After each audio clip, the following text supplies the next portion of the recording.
So first day we were speaking about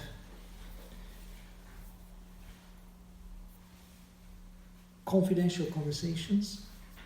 We're speaking about Shastric basis for, I would say, deeper association amongst devotees. And there is a verse in Upadeshamrita which mentions Guya Makati Prichati, which means actually confidential conversations. And Srila Prabhupada described that revealing one's mind to someone and hearing confidentially from that person is a symptom of love.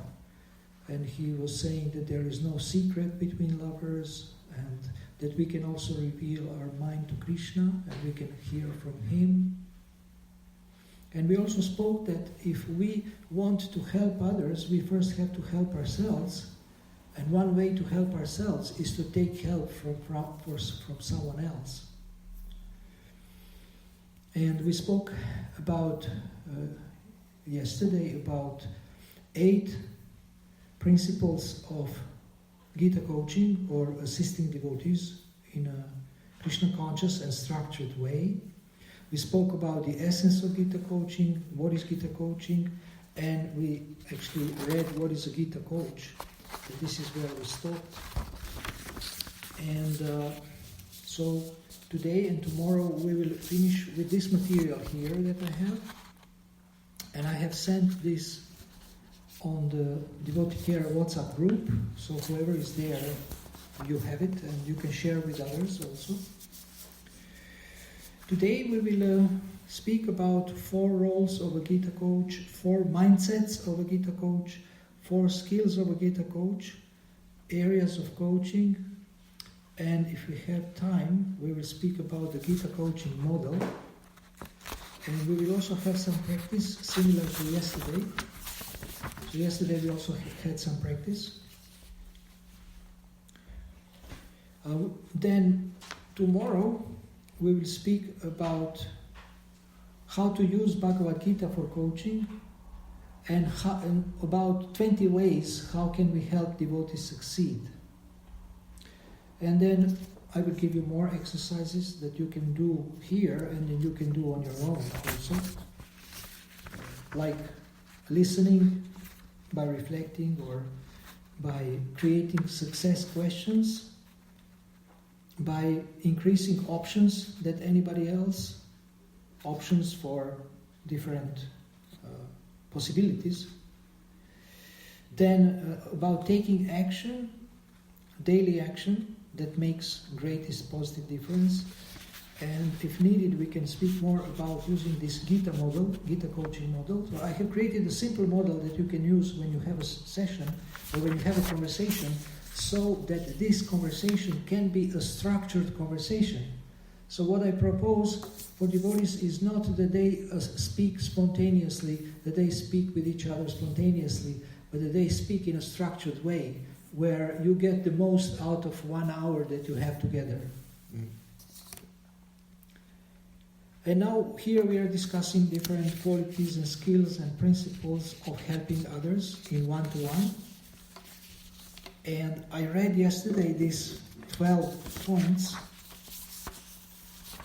I will read them again and maybe give very brief explanation of each of one of them. They are very common sense and you can understand them even by one line, I think.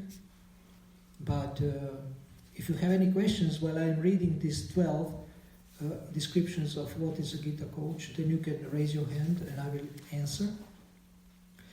So, Gita coach, or Gita mentor, or whatever you want to call him, is a dedicated success partner in achieving your goals. So your Gita coach is helping you to achieve your Krishna conscious goals. Support during crisis.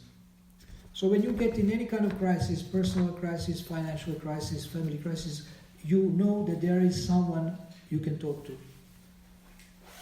Trainer in communication and life skills. Of course, communication skills are also life skills. There is different life skills that we can have. Financial skills, communication skills, survival skills, interpersonal skills, intrapersonal skills. So he helps you to develop communication skills like listening and asking questions. Also different others. Can help you to make money. Give you some ideas how to make money, or help you learn how to better make money if you are in trouble with money. Sounding board when making choices. So someone who listens to you and who will give you feedback when you make choices, who will ask you questions that you understand if your choices are beneficial for you. Source of excellent questions. Excellent questions may ensure that you have excellent life. Why? Because excellent questions ensure high quality thinking. We always ask ourselves questions. Like if you see some dirt on the street and you ask, why is this here? Who is responsible for this? Ask some critical question. This is not the best question to ask. The best questions to ask is, how can I contribute to the cleanliness of Koeln or Koeln? And pick up the paper and throw it in the garbage. And Krishna will see this and he will be pleased, because you understand this is Krishna's creation and I'm cleaning it, instead of complaining why others have not done it. So then, motivator when strong actions are needed. How do we motivate people? By example. Huh? By our example. By example, and what is the essence of marketing?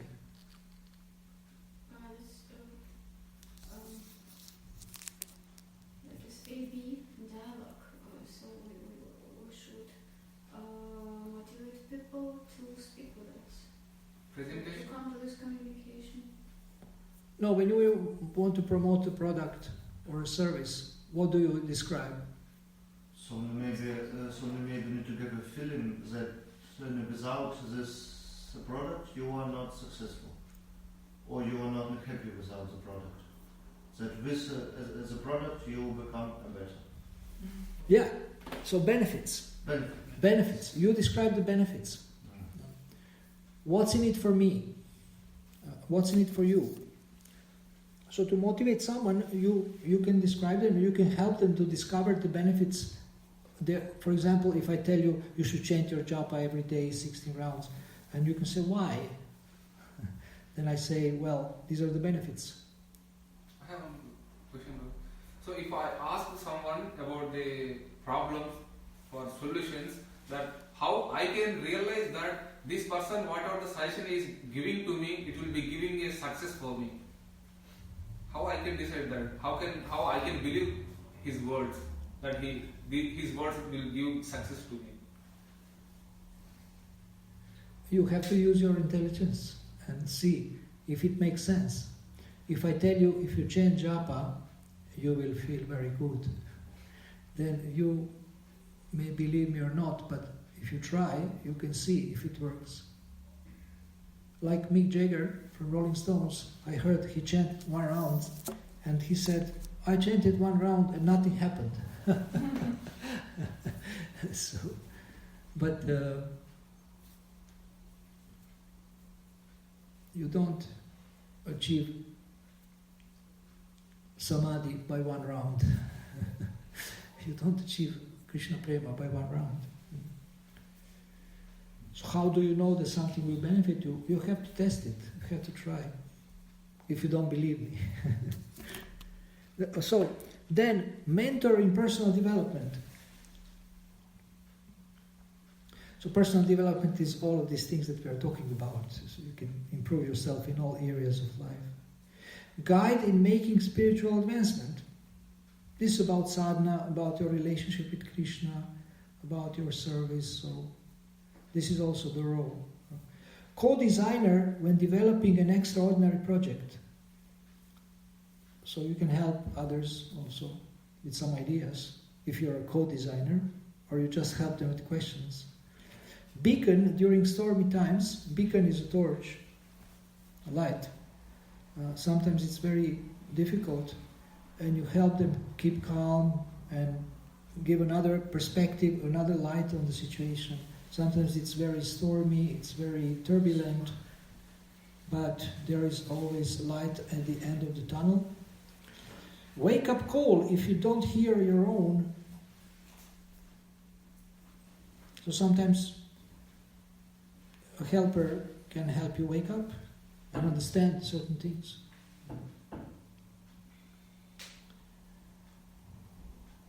Or wake up to the fact that you're wasting time and that life is short and that you should start becoming more serious. And the last is your success partner in living a happy and productive Krishna conscious life you know you can and should live. So this is like a overall description. What is a Gita coach? So do you have any questions about this? Anything that's not clear from these 12?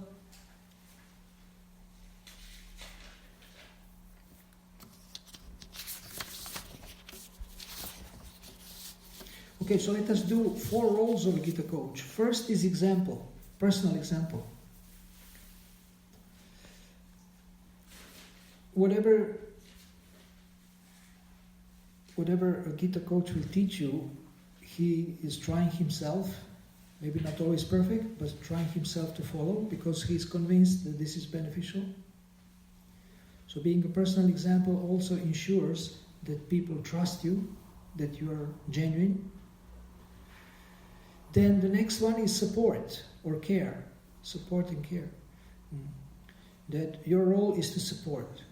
So how do you support? By listening, by understanding, by believing in the devotee. We will speak about this more in the mindset. There is many ways to support another person, and you basically can take any way, can apply any way to support others, by your words, by your practical help, by your attitude, by your love, support. And then guidance.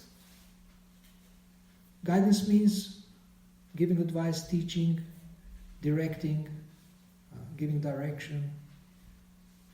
So you act as a trusted guide. And then the 4th role is a challenge.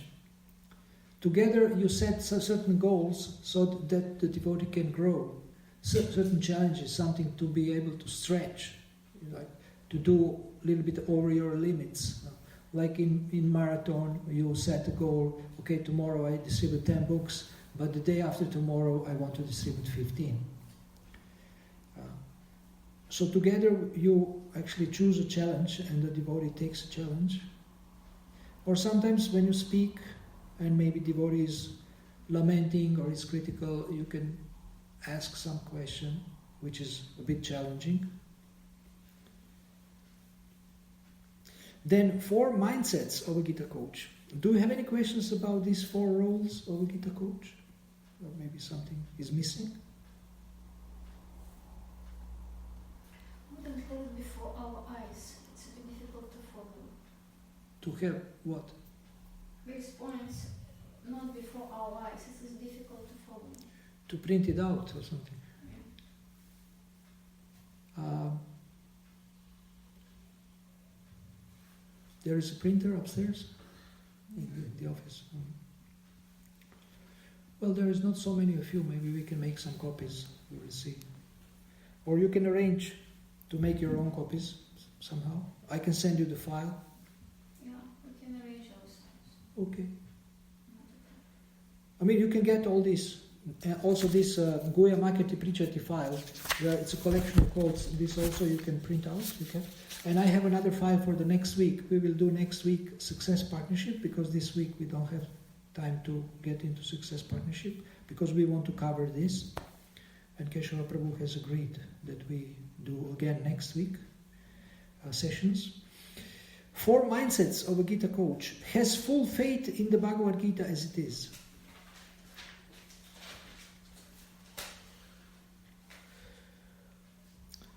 And in Krishna.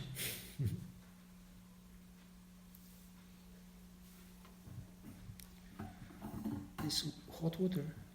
Uh-huh.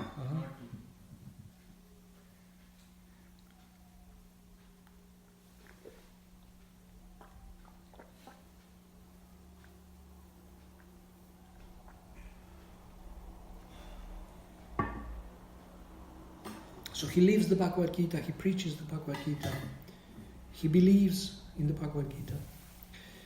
Second, has devotees' best interest at heart. So when somebody has your interest at heart, you can feel it. This person wishes me well. This person wishes the best for me. So this is the mindset or the attitude of a Gita coach or a mentor, helper. People feel that you have their best interest at heart. 3, believes in the devotee. So this is very powerful. When someone feels that you believe in them, it really, really empowers them. It gives them strength and gives them courage. But when we believe in people, I want to ask you what we believe in. When you believe in people, what you believe in? He can change his mind. Believe that they can change their mind. They can change their attitudes, their life. Okay. And they are To improve their attitude. workable. They're workable what? To be changed. They can let themselves to be instructed. Okay, so we believe that they can change. What else we believe? When we believe in others. In their qualities, in Yes. their, like one of them power, in their strength, in their,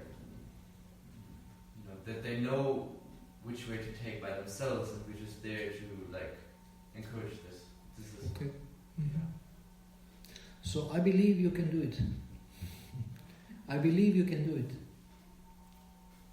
I believe you have these qualities, and sometimes we need to give evidence. We need to give evidence that, oh, I saw you doing this, so therefore I believe that you can do that. What else do we believe in when we believe in others?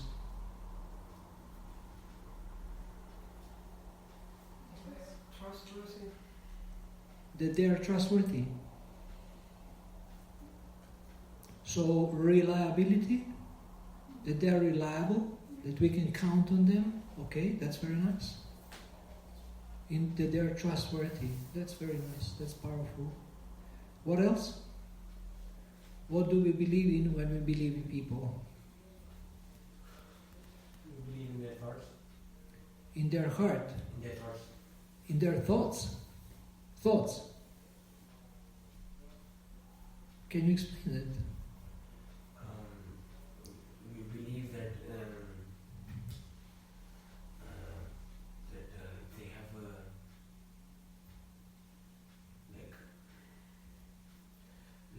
if I believe that I can do something good, then you say yes, I believe you. I believe that someday I will achieve something, and you say yes, I believe you. So he believes in my thoughts. But it seems that you are saying that you are believing in their ability. Yeah. Okay. So believing in their ability in various areas, believing in their ability. That's I would say competence, a part of competence where they're competent to do something, and we also believe in their sincerity, and that's a character side. So character and competence. We believe in their character and competence, and if you manifest character and competence, you are trustworthy. You are trustworthy. I have a question. Yeah? We believe in their sincerity. Sincerity, Yes. yeah. Sincerity, yes. So, believing in their sincerity, we should firstly check our mindset. If we are sincere, if we are honest. devil can believe in this. How? Because it's, I can say you are not sincere. If I am sincere, something like that. I don't know. Maybe it's not just the right set. Maybe it's just a bit naive, but it's he was mining something like that. He was meaning something like that. If you believe, they believe. Because then we can be on the robots how to progress in ourselves. Well, I think this is more of being a good example, what you are saying, of being a good example. But I'm speaking of believing in the sincerity of the other person. You can check your sincerity, that's fine. But how much do you believe in the sincerity of the devotee that you are helping? And people feel when you believe that they are sincere, and sometimes maybe they are not so sincere. But if you tell them, I believe you are sincere, it obliges them sometimes to be more sincere. Because sometimes it's not easy to be so sincere because you have material desires, you have these motives, you have bad karma, you have, maybe cheating character. And sometimes they say, I'm not sincere. And then I tell them, so why don't you become more sincere? And then they ask, how? Okay, well, let's speak about how can you become more sincere. Just in the street, they often say, I'm the atheist. I often say, if you're the atheist, it's very nice, you're not fanatical. And often they take the book. Yes. That's amazing. That's something about this. Yes, if they're not sincere, it doesn't matter. Everybody's sincere. That's why if we are sincere, believing that everybody What is did you sincere, tell them when they say I'm an atheist? What did you say? I say, very nice, you're not fanatical. Fanatical. Wow, that's so smart. Wow, this is really smart. So and they take the book. They take the book. Yeah, very often. Not always, but often. Is there very yes? So that is not so bad. No, it's you're not so religious. You're not so fanatical. You can understand what the spiritual science is because it's not the religion. I have to make an interview with you urgently, immediately about Sankirtan. That's great. Okay, so we believe in the devotee that we are helping, and they can feel it, and this empowers them. And the last one of your mindset or your attitude towards a devotee is that you are curious. So what you are curious about? There is two things you can be curious. But before I tell you these two things, you tell me, if you would be in front of someone whom you are supposed to support and help, what would you be curious about? About physical interests. About? His life. About physical life, about their interests. About his life. What is their family doing? That's what they're reading, what they're eating, about their life. What they do? What is This is, yes, normal life. life. But this is very general. Can we be more specific? What, for example, what we are curious about as devotees. This is very general. This is good. This is okay. This should be there. This kind of curiosity. But what else we are curious about in relation to anybody? Sorry, why they want to change? Why they want to be instructed? Why they want to be helped? Okay. So why and why? Why they want to be helped? Good. Yes. You can be curious in their abilities. Curious, what are their abilities? Good. What else? We're curious about whether I can solve their problem. Aha, you want to find out whether you can solve their problem or whether they can solve their problem. Okay, so it's interesting when you become curious. Yes. You can also be curious what their problem actually is. Oh yes, let's find out, because sometimes some things. And why? Yes, sometimes it looks like I ask somebody, what is your problem? He says time management. Then when we speak, then it comes out that their problem is not time management, but that their boss is torturing them and pushing them to work overtime. You understand? So become curious, what is the problem behind the problem? Or the goal behind the goal? Okay, very nice. So now I want to give you 2 points. What you can be curious about when you speak to someone.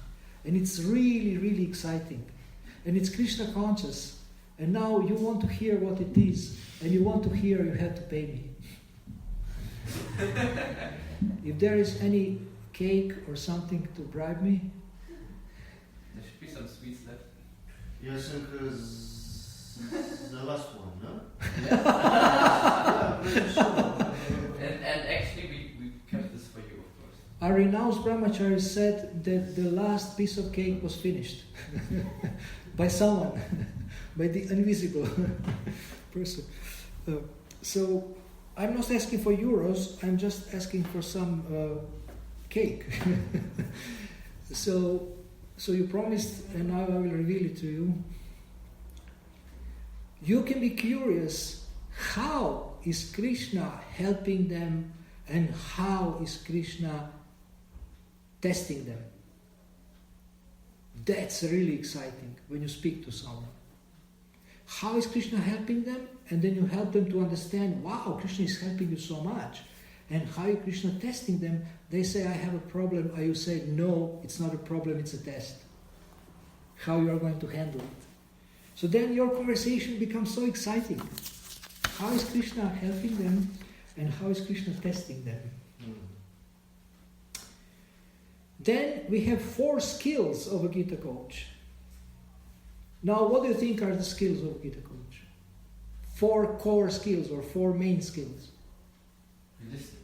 Listening, okay. Number 1, the answer is correct. Next.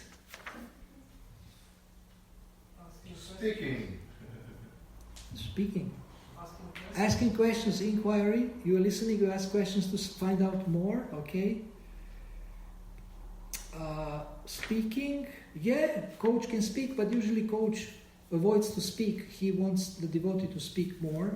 But if you have to give advice, you have to speak. This is also a skill, to say something meaningful, to say something useful, to give an instruction or to give an idea, or like help them to find out the solution.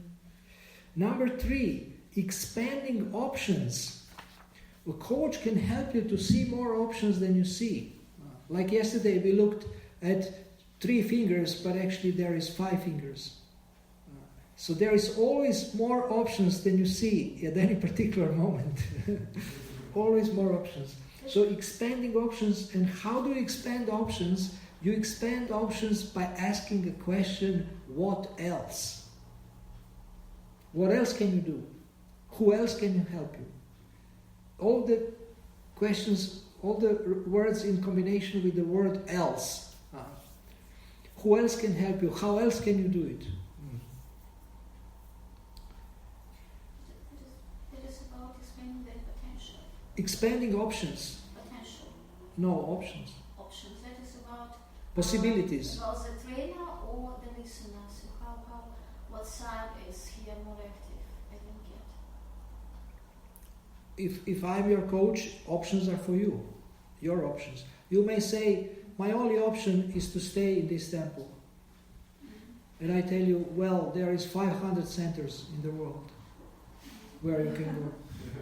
So you have 499 more options. Like this. And then the last skill is promoting action. Promoting action. So how do you promote action? You help them to set goals and take action. And how they take action? They work and report to you. They work and report to you. They do something and report to you. So they always know, I have to report. So this gives them more obligation and responsibility to take action. So reporting is very powerful because you know I have to report, and I feel very bad if I don't. I have done nothing. So promoting action. You always encourage action. And now briefly, some areas of coaching. Health is an area of coaching, improving health. Sadhana, very important. Then,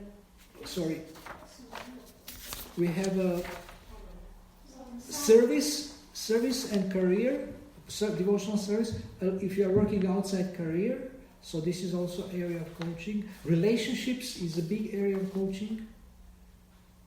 In relation to sadhana, we have self-discipline as an area of coaching also. Self-discipline. In other areas, apart from sadhana, you need self-discipline. Finances, money.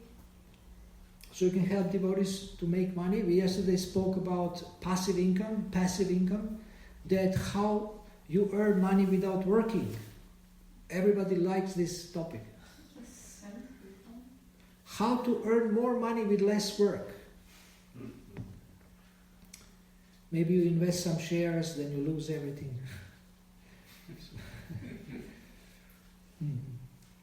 So we are making good progress with our content here, and we have come. Before we move to this Gita coaching model, maybe I will leave the Gita coaching model for tomorrow. But I want to read you some benefits of Gita coaching. And do you have any questions about these skills and mindsets and roles of a coach, Gita coach? Do you have any questions so far? Is there anything that is not clear?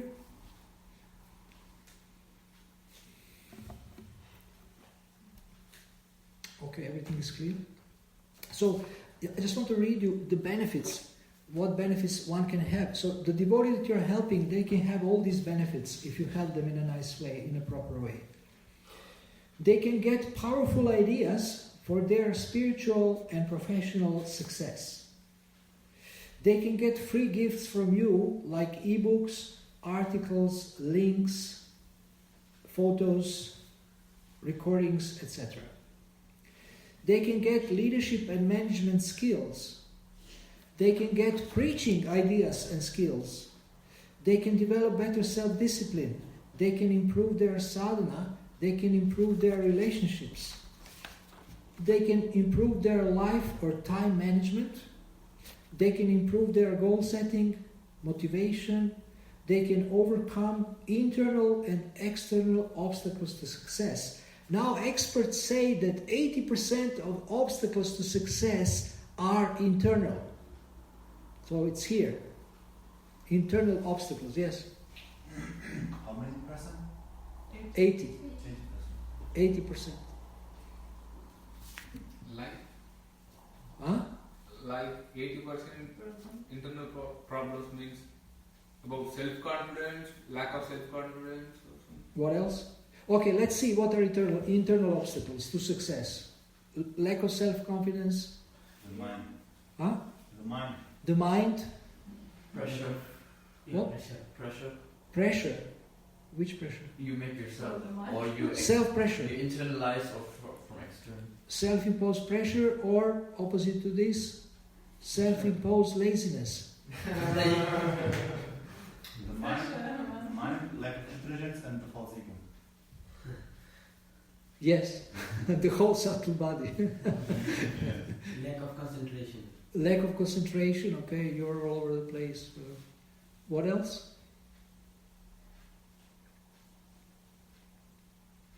Fear.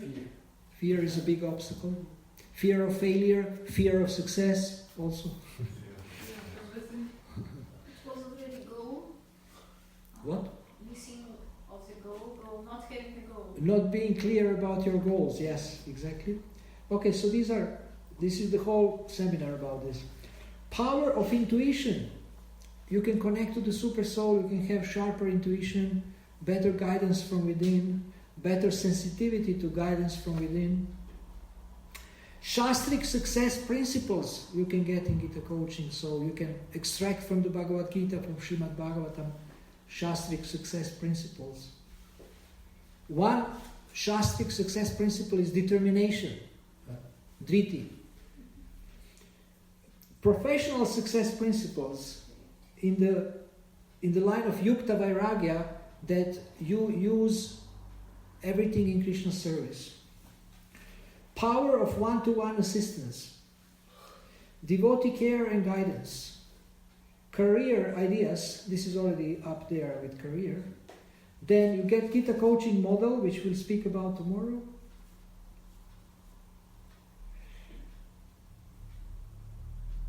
Assistance. So if you know what to do, but have a challenge doing it, you get assistance.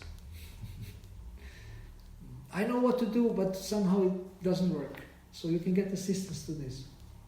You can find out what are the obstacles, etc., and much more.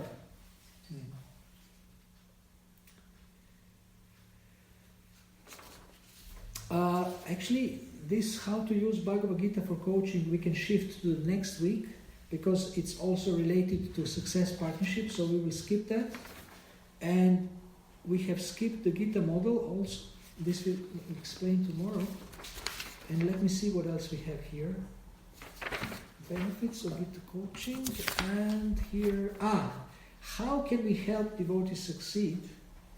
20 ways. And I think we have at least time to read it. And tomorrow I can explain it. So, do you have questions about the benefits? I think we don't need questions about the benefits. It's clear that there are benefits of coaching. And now, listen carefully to the 20 ways in which we can help devotees succeed, as helpers, as friends, as relatives, as anything. Listen empathically, listen attentively, listen with interest, listen with understanding. Seek first to understand the person, then to be understood. Listen first, speak later. First diagnose, then prescribe. Like you said that, okay, find out what's the problem behind the problem. First diagnose, then prescribe. If you tell me your problem is time management, I give you a weekly planner. But if we speak longer about your time management problem, we find out that time management is not a problem, but your boss is the problem. So for this we need another tool. Maybe a stick for the boss. To beat up the boss. We can ask them relevant questions. Sometimes devotees say, wow, this is a wonderful question. I just needed it.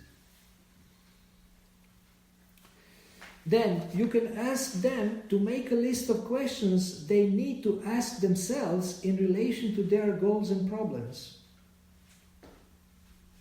You understand this? So you can brainstorm questions first before you deal with your project or your problem or your challenge. Write a list of all the questions that can help you. For example, if you want to go to India, you can ask yourself, how can I go to India? How can I make money? Shall I go by hitchhiking? Shall I go by airplane or a boat? How can I earn money for the ticket? How can I book the accommodation there? How can I book the taxi? Do I have any friends there? You can ask yourself so many questions that can help you to achieve the goal of going. Do I need to go to India? Huh? What? Do I need to actually go? That's very good also. The first one. I can watch Vrindavan on YouTube. Action, Hare Krishna. I can watch Mangalarati in Vrindavan on YouTube. Now, help them to build pillars of wisdom and strength for their life. Imagine if you would always have a pillar in your life. When you have a problem, you immediately know, okay, what will give me strength? Maybe my personal mission statement. Personal mission. What is a personal mission statement? It's a compass for your life. So you can help them to develop their own personal mission statement. So, does any one of you have a personal mission statement? My mission is... My mission is to find out what is my goal and what I want to study. No, this is your temporary mission. But your life mission... What is your life mission? You always asking me. Last time. I was just about to tell you. Okay. I was just about to share. but now I still want to charge. If you want to pay me, I will pay. If you want two pieces of cake. 2 pieces. Yeah. Just bake 2 pieces, not the whole cake. Are you sure about that? I'm not a good baker. You will learn. If you like to eat.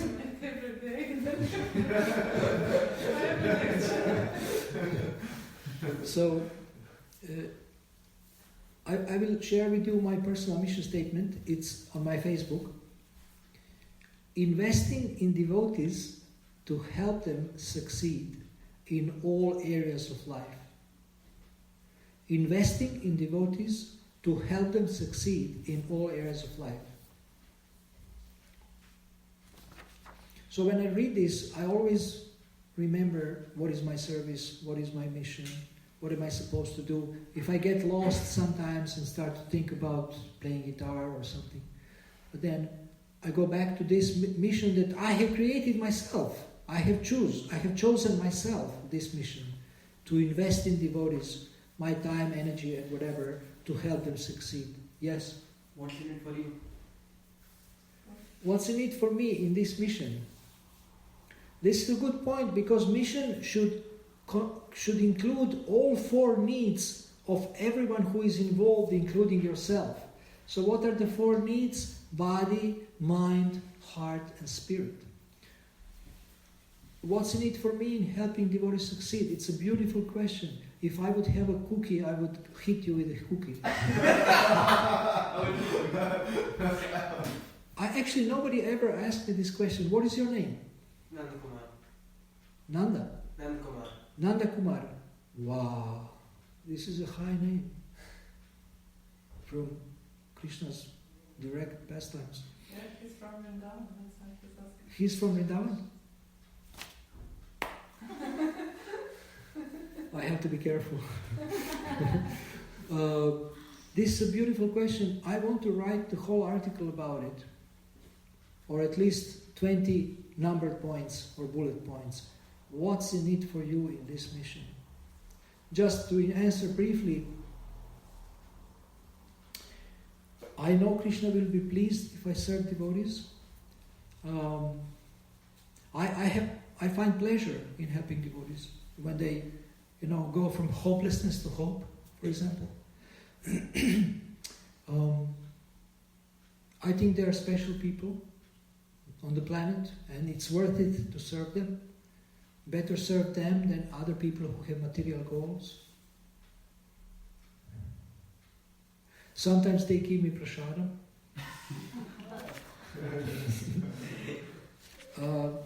But to me the greatest reward, if they get like a new boost, new impetus, new, Energy. new energy to move forward. And for me, actually, the best client is a devotee who likes to preach. So that's most exciting. And another exciting client is when those I'm helping become helpers themselves. So to have this chain of help. You're helping someone and they become so strong that they say, now I can help others. To me, that is very exciting. Etc., etc. Okay, so yes? Would it be the aim to help the devotees not to leave the movement? Yes, that can be also a goal in helping others. That's maybe initial goal, but then after this you want them to bring more people to the movement. Also, you want them to get so inspired. Oh, time is flying very quickly. So help them to create a personal mission statement, help them to define their key roles and goals. This is about clarity. Clarity is so important in life. Encourage them to see everything through the eyes of the scriptures, especially when there is trouble. We forget about the scriptures. We think scripture is a theory when there is problem. Help them to see Krishna's hand in every situation. That's similar. Induce them to learn from every situation. instead of complaining about the situation. Help them to forgive. This is a big issue. Many devotees have difficulty forgiving their parents, other devotees, people who hurt them. Induce them to chant and read regularly. Induce them to hear spiritual and inspirational talks. Show them that their life is important to you and that you care. Now this is important. If they know that somebody cares about them and about their life, and that they're important to someone, this is a great boost. This is a great encouragement. And you should do it as sincerely as you can. Give them gifts or money.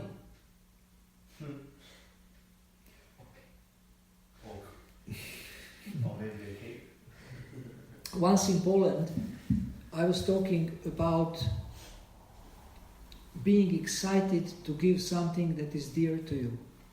It was 2005. At that time, iPod was quite new, and I got one small iPod from one Prabhu who didn't know how to use it. So he gave it to me, and I was a little proud of this iPod. And I was mentioning iPod as a potential gift that is very dear to you because it's a new gadget and it's expensive. And then to part from it, to give it to others, it's a little bit of surrender. So I was saying about this, and I was so excited about inspiring people to give. But at the end of the class, one devotee came to me and asked me, Prabhu, do you still have this iPod? He wanted to take iPod. But what happened is that the day before, I already gave it away to one devotee who inspired me so much, very young devotee, but the devotee participated in the meeting of managers and gave an amazing input. And I said, you have to get the iPod. So I already gave it away. But it was funny, I was inspiring people to give, and he was inspired to get something.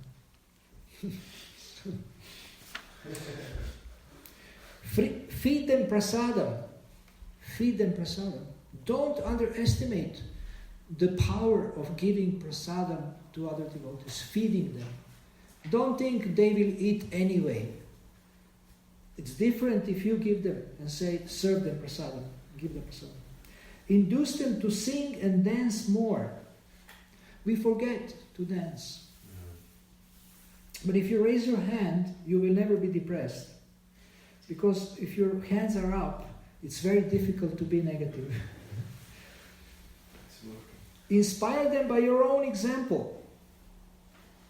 So you can help devotees succeed by inspiring them by your own example. And teach them that happiness is a choice.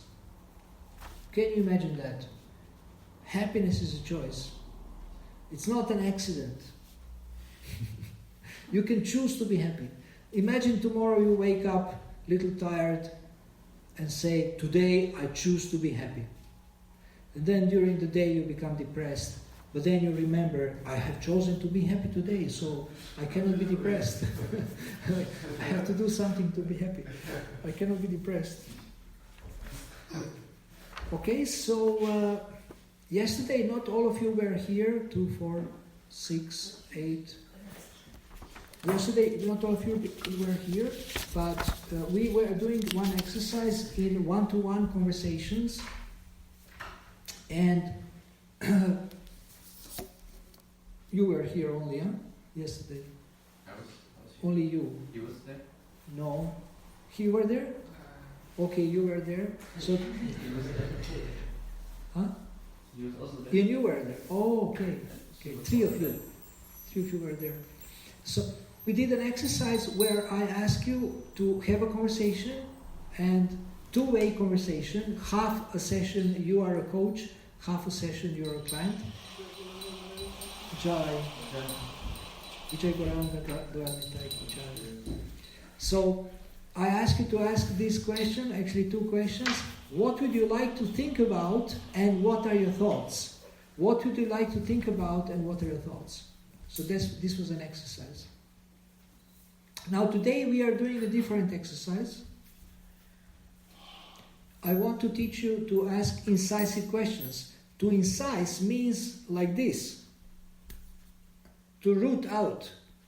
take out. Like I can say you incise the tooth, like with something. Take it out, incise it, root it out. And so when we think, usually we have what is called assumptions. I don't know if you understand the word assumptions. Assumption? Yeah. In German, assumption? I assume. That's a word. In Russian? Предположение. Vorschlag? But it's not. Assumption. You already, das ist etwas, das hast du schon im Voraus über eine Person, ein Urteil. Ja. When I see you, I assume that you are German. No, Holland. So this is my assumption. Assumption, yeah. You see, it's similar to prejudice. You understand prejudice? Urteil und Vorurteil. Ja. Vorurteil ist Prejudice and Urteil ist Assumption.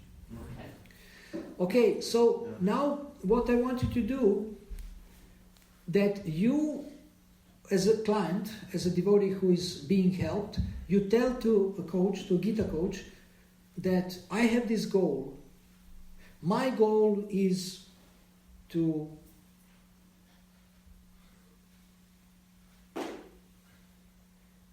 do what?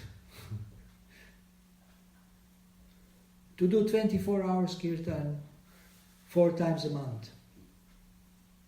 For example, you give one goal that you have in Krishna consciousness to your coach, and the coach asks you this incisive question: what are you assuming? Is there anything that you are assuming that is stopping you from achieving this goal? You understand? Mm-hmm. So these are internal obstacles to achieving the goal. We mentioned here internal obstacles. So what are you assuming? So I am assuming that authorities will not agree that I do 4 times a week, 24 hours kirtan in this temple.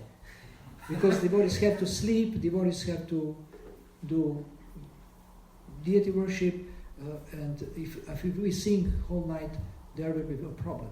No. So I'm assuming that devotees will not agree to this. If we have a Ishta Goshti, then I'm assuming that I will be too tired after 12 or after 1. Then I'm assuming that if I get hungry in the middle of the night, there will be no refreshments. Then I'm assuming that actually only 2 devotees will come. Only Sebastian will come and Alexei. Who? Venimadava Prabhu. And then, we'll be alone with the deities. So, you understand? So you have to really speak openly about all the assumptions you have, all these internal obstacles. And you will have 5 minutes to be a client and 5 minutes to be a coach. So do you understand the exercise? You give the goal to your coach and he asks you this incisive question, always the same question: what are you assuming that is stopping you from achieving this goal? And then you are thinking and sharing this with your coach. And coach is just listening, not interrupting you. Okay? So we have 1, 2, 3, 4 pairs, and we will do exercise. It starts now. In 5 minutes I will tell you to switch.